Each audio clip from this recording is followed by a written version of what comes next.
네, 오늘 최고위원회는 국민정보지키기위원회와 연석으로 진행되겠습니다. 회의를 시작하기에 앞서 국민정보지키기위원회 위원장님이신 안철수 위원장님을 소개해드리고 안 위원장님께서 위원들을 소개해 주는 시간을 갖도록 하겠습니다. 먼저 이번에 국민정보지키기위원회 위원장님을 수락하신 안철수 위원장님을 소개하겠습니다.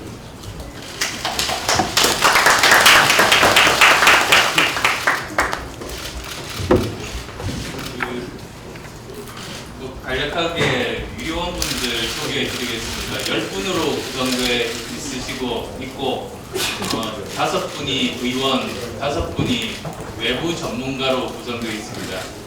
우선 위원 5분은 그 정보위의 2분, 그리고 미방위 2분, 그리고 수석 사무부총장이 맡아주시기로 하셨습니다. 정보위는 그 야당 간사 맡고 계신 신경민 의원, 그리고 문병호 의원, 그리고 미방위에서는 간사를 맡고 계신 우상호 의원, 송호창 의원, 그리고 수석 사무부총장 김관영 의원이 맡아주기로 하셨습니다. 그리고 외부 전문가 5분을 소개를 해드리겠습니다. 지금 그 4분이 나와 계신데요. 우선은 그 정태명 성균관대 소프트웨어학과 교수님이십니다. 간략하게 소개해드리면 대한민국 정보통신업계 현장 실태에 대해서 해박한 지식과 풍부한 경륜으로 정보통신 분야 권위자로 평가받고 계신 분입니다. 다음으로 어제도 수고해 주셨던 권석철 큐보피아 대표입니다. 백신 업계에서 저랑 함께 오랫동안 종사하고 계시고, 그리고 국내 해킹 보안 분야 권위자입니다. 그리고 김명기 전 국정원 인사차장 소개해드리겠습니다. 여러 가지 내부 문제들에 대해서 여러 가지로 많은 전문적인 소견들을 함께 나눠주실 분입니다. 그리고 이제 임물규 한양대 컴퓨터공학부 교수 소개해드리겠습니다. 악성 코드 해킹에 대해서는 두말할 필요 없이 권위자시고 사이버 보안 분야 전문가입니다. 그리고 오늘 일정 때문에 참석하지는 못하셨습니다만 임강빈 순천향대 정보보호학과 교수도 참여해 주기로 하셨습니다. 사이버 공간의 개인정보 보호 문제에 대해서는 정말 그 전문성을 인정받고 계신 분입니다. 네, 이상 소개 마치겠습니다. 다 함께 박수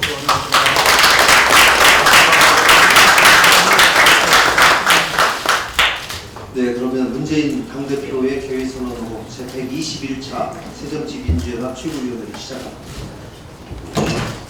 제121차 최고위원회의 겸 국민정보지키기위원회 연습회의를 시작합니다.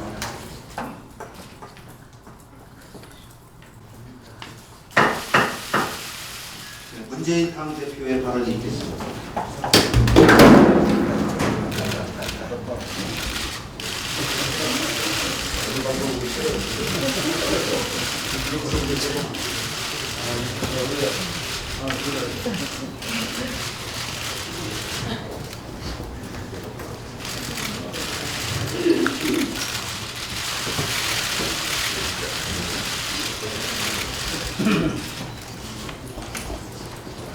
오늘은 대한민국 헌법이 공포된 67주년입니다.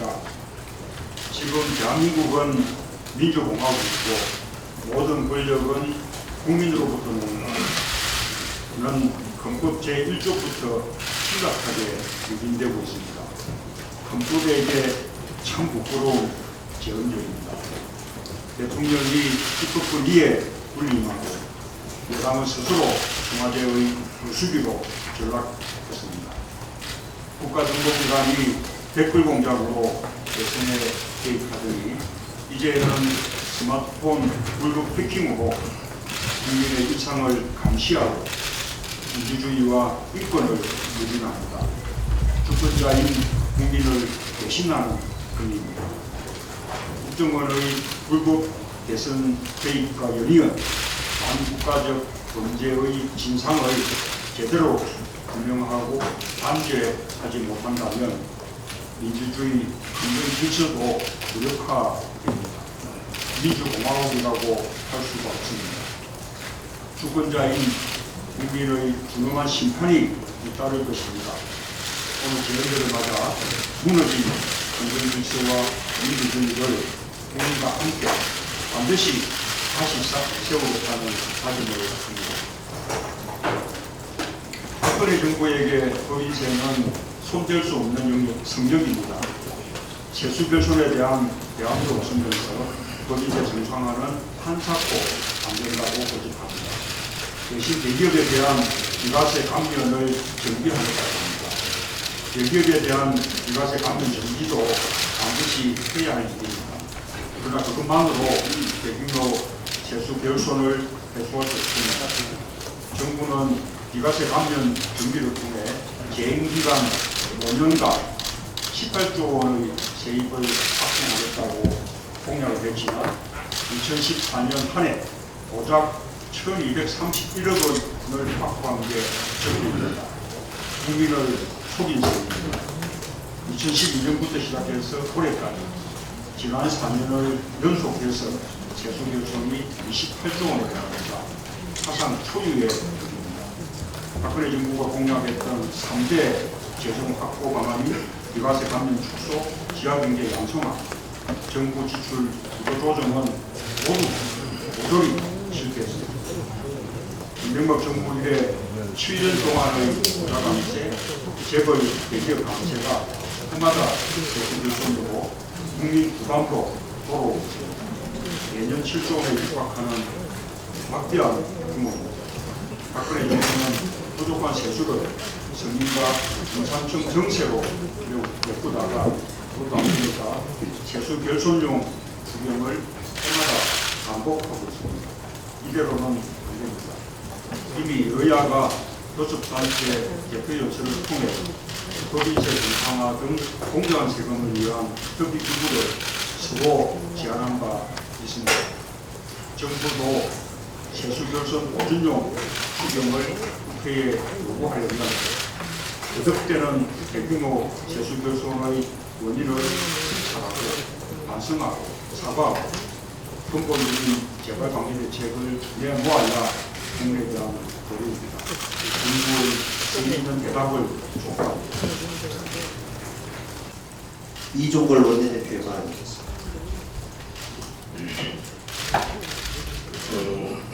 대표님께서도 말씀하셨지만 오늘 대한민국 헌법을 제한 67년 1948년 제헌이 되는 대한민국이 민주공화국임을 선언했습니다. 대한민국이 주권이 국민에게 있고 모든 권력이 국민으로부터 나온다. 이 원칙은 제헌헌법 1조와 2조에 성문화되어 있습니다. 저는 제헌헌법에 비춰 오늘 대한민국이 부끄럽습니다. 대한민국은 대통령 직속의 국가정보기관이 불법 해킹 프로그램을 이용해서 전 국민을 사찰하는 나라입니다. 1970년 6월 17일 5명의 괴한들이 워터게이트 호텔의 민주당 선거본부에 장입합니다. 그들은 은밀하게 녹음장치를 하려다 방기원에게 발각됐습니다. 그리고 경찰에 체포됐습니다. 유명한 워터게이트 사건의 서막입니다. 나는 사기꾼이 아닙니다. 나는 모릅니다. 이 말은 닉슨 대통령이 워터게이트 사건으로 궁지에 몰렸을 때 한 말입니다. 변명입니다. 닉슨 대통령은 워터게이트 사건에 대한 대통령으로서의 책임을 단 한 번도 인정하지 않았습니다. 닉슨 대통령을 자리에서 끌어내는 것은 자신의 무책임과 은폐였습니다. 스모킹 건이라고 불린 결정적 증거 앞에서 닉슨의 무책임과 은폐는 치명적인 한 방이 되었습니다. 국정원이 헌법에 보장한 국민적 근본 기본, 국민 개개인의 기본적 인권, 이것을 무단하게 침해했습니다. 대통령이 침묵으로 넘어갈 수 있는 일이 아닙니다. 국민 여론을 돌린다고 덮어질 일이 아닙니다. 침묵과 부인, 은폐지도는 수많은 디지털 증거들 앞에서 스모킹건에 속절없이 무너질 것입니다. 우리 당은 최고 전문가들이 오셨습니다. 당의 전체 자원을 총동원해서 디지털 문서를 분석하고 기술적 증거들을 수집하고 있습니다. 이제 진실을 밝히는 것은 시간과의 싸움이 되었습니다. 국가정보기관인 국정원의 책임자인 대통령이 나서 진상규명, 단죄하고 사과할 일은 이제 사과해야 합니다. 신속하게 하시기 바랍니다.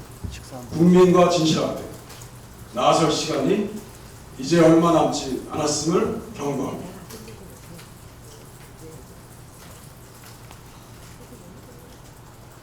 대법원은 국가정보기관의 대통령으로 개입을 주도한 원세훈 전 국정원장에 대해서 책임 회피성, 파기환송 결정을 내렸습니다.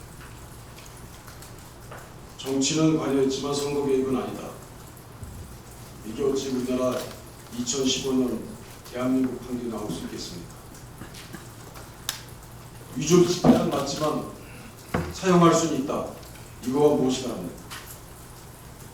대법원은 이번 판결뿐만 아니라 쌍용차 노동조합 정리해고, 노동자 정리해고, 정교조 법외노조 문제 등에서 보수적인 기득권 옹호하는 판결로 최근 일관했습니다. 우리 사회가 줄기차게 요구한 대법원 구성과 임명 과정의 다양성과 투명성이 새삼 절실한 과제로 다가오고 있습니다. 비슷한 삶의 경우, 비슷한 가치관을 가진 대법관들로는 우리 사회의 다양한 가치관과 세계관을 반영하지 못합니다. 손바닥으로 하늘을 가린 이번 판결에 국정원의 해킹 의혹 사건이 겹쳐지면서 대법원에 대한 불신이 깊어지고만 있습니다. 여당 지도부라는 사람들은 청와대에 찾아가서 대통령과 한몸이 되겠다는 굴욕적인 충성 맹세를 하고 왔습니다. 그리고 뿌듯하게 돌아오는 듯한 모습입니다. 헌법을 파괴하고 유린한 자들은 역사에 기록되어야 합니다. 역사의 법정은 공소시효가 없습니다. 현실의 법정에서 교묘하게 책임을 회피할 수 있을지라도 역사적 책임에서까지 자유로울 수는 없는 일입니다. 재헌 67년의 재헌절, 재헌의 선배님들의 추상 같은 절기가 그리워지는 시기입니다. 이상입니다. 국민정보지키기위원회 안철수 위원장의 발언 있겠습니다. 오늘은 국민정보지키기위원회가 본격적으로 활동을 시작하는 날인 만큼 제가 왜 이 일을 시작하게 됐는지 말씀드리려고 합니다. 우리나라가 처한 특수한 상황에서 국가 안보는 매우 중요합니다. 그러나 국민의 정보 인권 또한 매우 중요합니다. 국가의 역할은 국민의 정보 인권을 최대한 보장하면서도 국가의 안위를 지키는 것입니다. 그 경계가 어디인지에 대한 정답은 없습니다. 그에 대한 국민의 약속이 있을 뿐입니다. 그것을 우리는 헌법이라고 합니다. 국가는 헌법과 법률에 따라 국민의 인권과 국가의 안전 모두를 보장해야 합니다. 저는 정쟁을 하기 위해 이 일을 시작한 것이 아닙니다. 우리 모두가 한 약속을 국가가 지켰는지 확인하고 이 일을 시작하고자 합니다. 국민의 정보 인권도 중요하고 국가 안보도 중요합니다. 여기에는 여야가 따로 있을 수 없습니다. 이 싸움은 국가가 제 역할을 하기 위한 싸움이고 더 나은 나라를 만들기 위한 싸움이고 우리 모두가 한 약속을 지키기 위한 싸움입니다. 결코 쉬운 싸움은 아닙니다. 수사권이 없는 국회가 할 수 있는 것은 매우 제한적입니다. 또 우리나라 정치 역사상 이런 싸움이 정쟁으로 흐르지 않는 경우는 드물었습니다. 그러나 시작해 보겠습니다. 단 한 분만이라도 국민의 삶에 보탬이 되는 싸움을 해보겠습니다. 여당 국회의원들과 국민 여러분의 참여 간절히 부탁드립니다. 위원회 활동에 대해서 간략하게 말씀드리겠습니다. 먼저 오늘 11시에 여의도 당사 11층 회의실에 전 국민 대상으로 휴대전화 해킹 검진센터를 엽니다. 누구나 방문하셔서 검사하실 수 있습니다. 다음으로 국정원에 두 가지를 요청합니다. 첫째, RCS의 로그, 즉 사용 기록을 제출해 주십시오. 국정원은 지난 7월 14일 정보위원회 회의에서 2012년 이탈리아 업체 해킹팀에서 휴대전화 감청이 가능한 해킹 프로그램을 구입했다고 밝혔습니다. 악성 코드는 실행 시에 원격 관리자에게 로그를 발송하도록 되어 있기 때문에 이 로그에는 해당 코드가 실행된 일시 IP 주소, 휴대전화 번호, 이메일 주소 등 타겟을 식별할 수 있는 주요 정보들이 들어있을 겁니다. 국정원은 이 로그를 제출하셔야 합니다. 떳떳하다면 공개하지 못할 이유가 없습니다. 둘째는 타업체의 유사제품 구매 내역입니다. 해킹팀으로부터 구매를 한 사실은 해킹팀이 해킹을 당하면서 밝혀졌습니다. 만약에 그렇다면 국정원에는 해킹팀 이외에 다른 국외 업체 또는 국내 업체로부터 유사 제품을 구매한 사례가 있을 가능성이 높습니다. 해킹팀 외 업체로부터 유사 제품 구매한 내역이 있는지 밝혀야 합니다. 고맙습니다. 네, 다음은 전병헌 최고위원의 발언이 있겠습니다.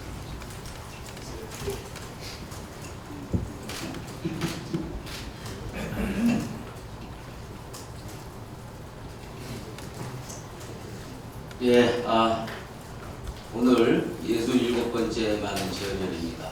자유민주주의와 주권 재민의 기초를 닦은 경사스러운 날이지만 오늘은 전혀 그렇지 못합니다.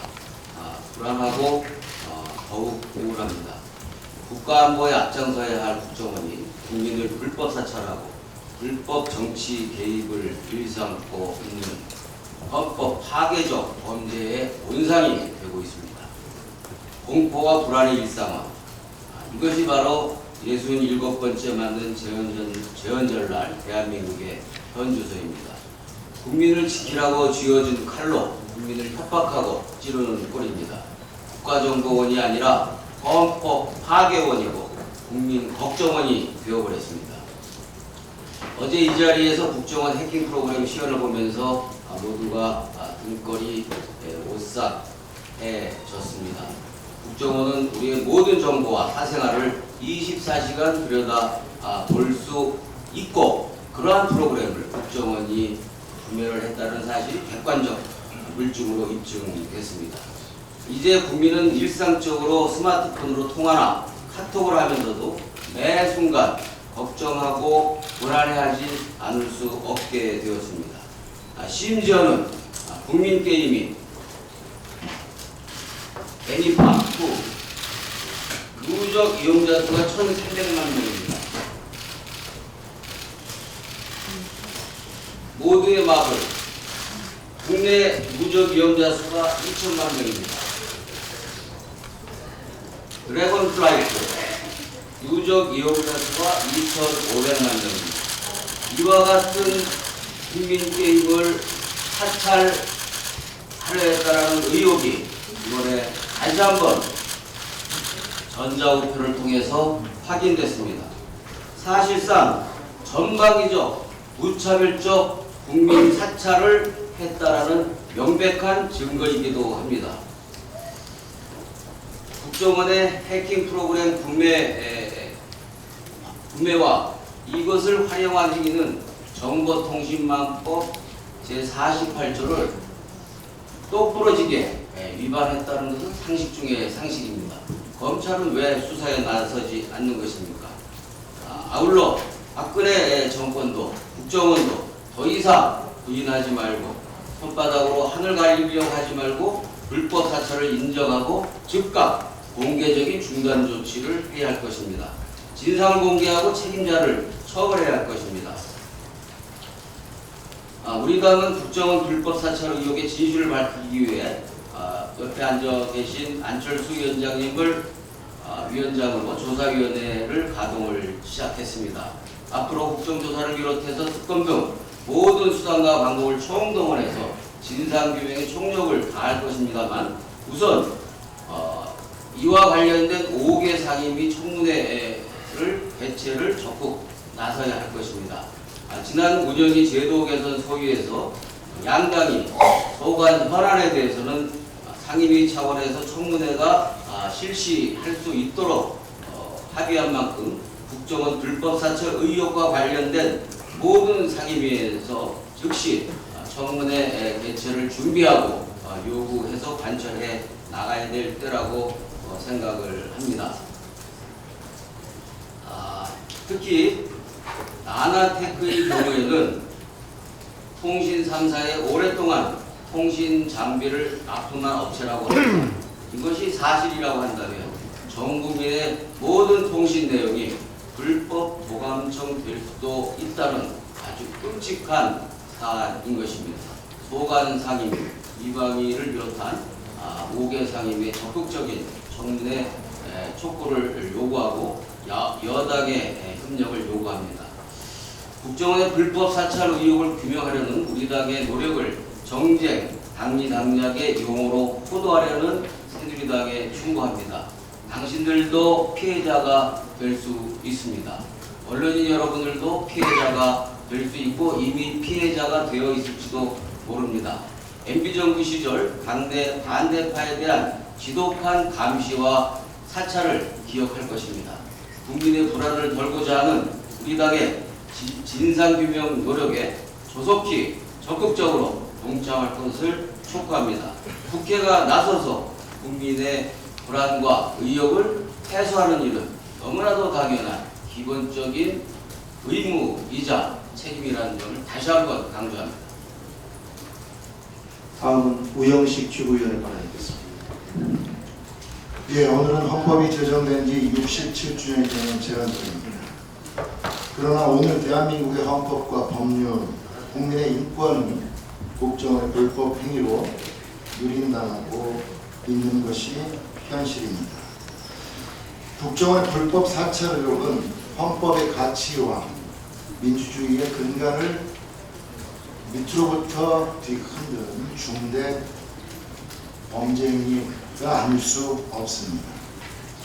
단지 20명 분량이라고 하는 국정원의 변명은 사실이 아닌 것으로 이미 드러났습니다.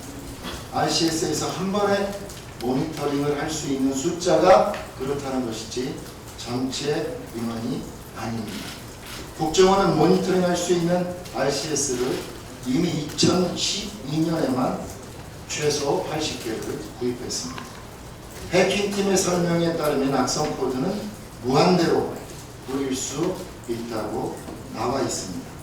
전 국민이 해킹에 노출되어 있다고도 할 수 있습니다. 모 언론사를 통해서 오늘 보도된 바와 같이 이미 국정원은 지난달 3차례에 걸쳐서 국내 스마트폰 이용자들에 대해서 해킹한 것으로도 드러났고 또 국내에서 인기가 높은 카카오톡 게임을 이용한 해킹 프로그램을 개발하려 한 것으로도 확인이 되었습니다. 진실은 하나뿐이지만 거짓말은 한없이 많은 변종이 있다. 프랑스의 위대한 사상가 몽테뉴의 말입니다. 추악한 거짓말의 끝에는 국민의 준엄한 심판이 따를 것입니다.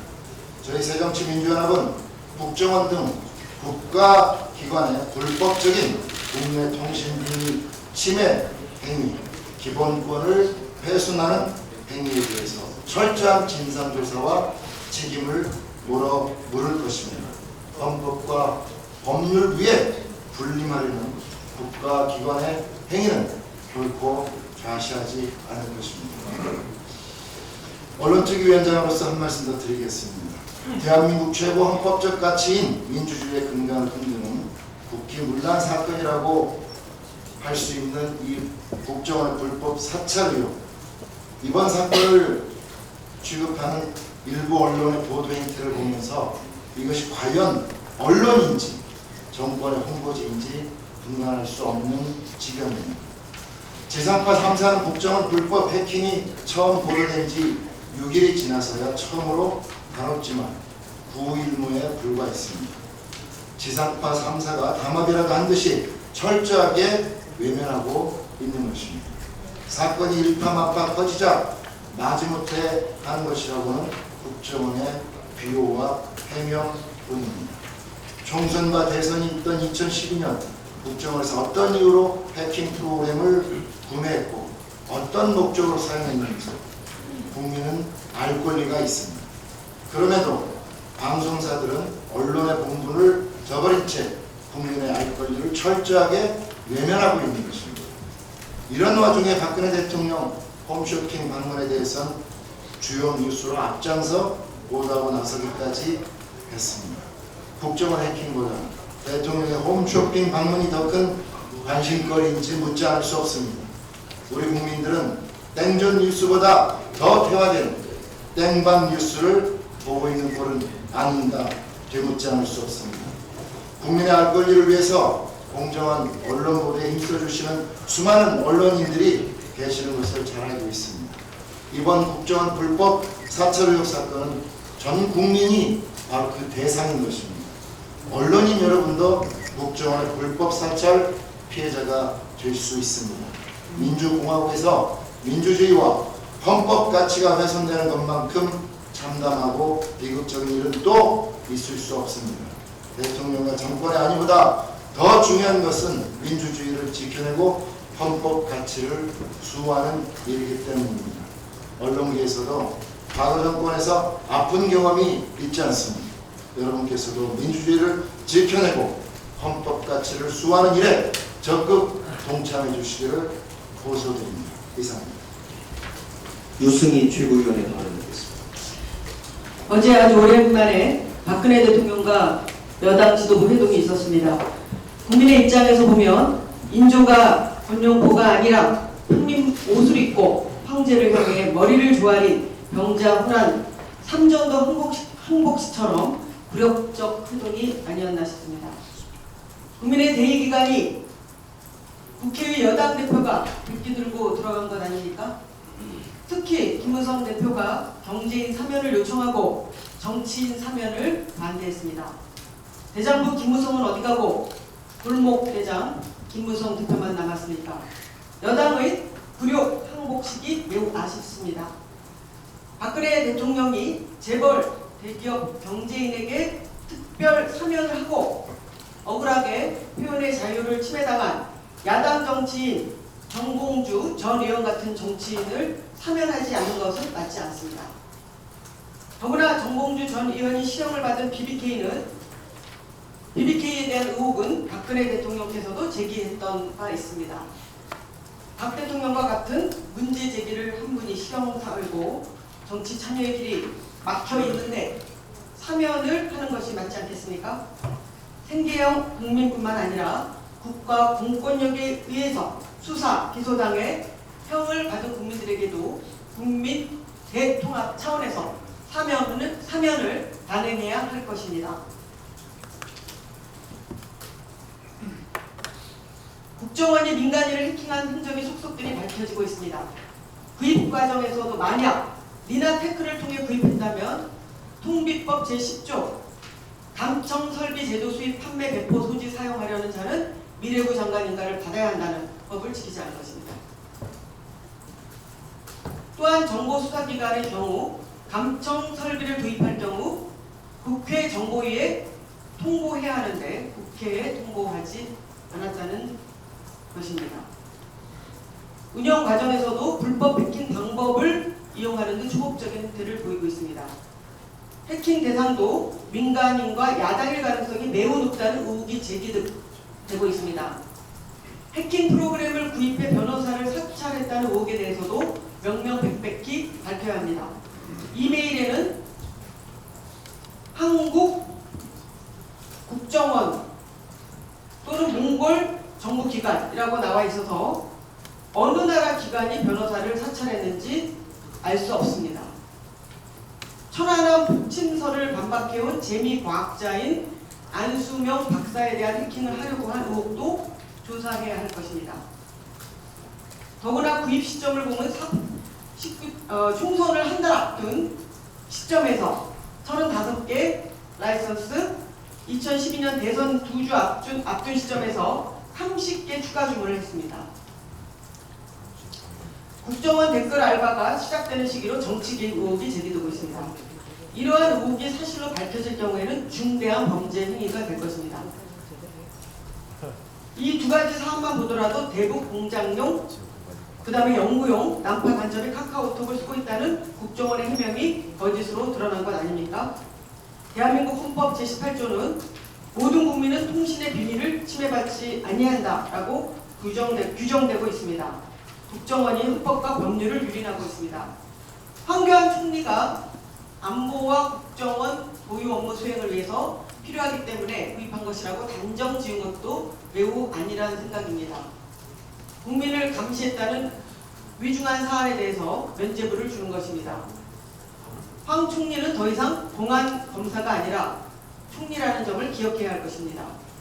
필요하다면 국정조사를 통해서 반드시 진실 규명을 해야 할 것입니다. 마지막으로 한 말씀만 더 드리겠습니다. 36년간 혹독한 일제치하 사회의 무기력증을 현진건 수홀가는 술을 권하는 사회로 표현했습니다. 요즘 이명박 박근혜 정권 10년간 민주주의 후퇴로 이 정치권은 한마디로 눈치 권하는 사회가 되었습니다. 윗사람 눈치 보기 판결, 어제 원세훈 전 국정원장에 대한 대법원 판결은 한마디로 기회주의적 윗사람 눈치 보기 판결이었습니다. 대법원장까지 대통령의 눈치를 보는 사회가 과연 민주주의 사회입니까? 대법원의 판결은 역사적으로 평가를 받을 것입니다. 국정원의 11만 건이 넘는 트윗과 리트윗에 대해서 선거법 위반으로 보지 않는 대법원의 법과 양심은 과연 어디로 갔습니까? 이상입니다.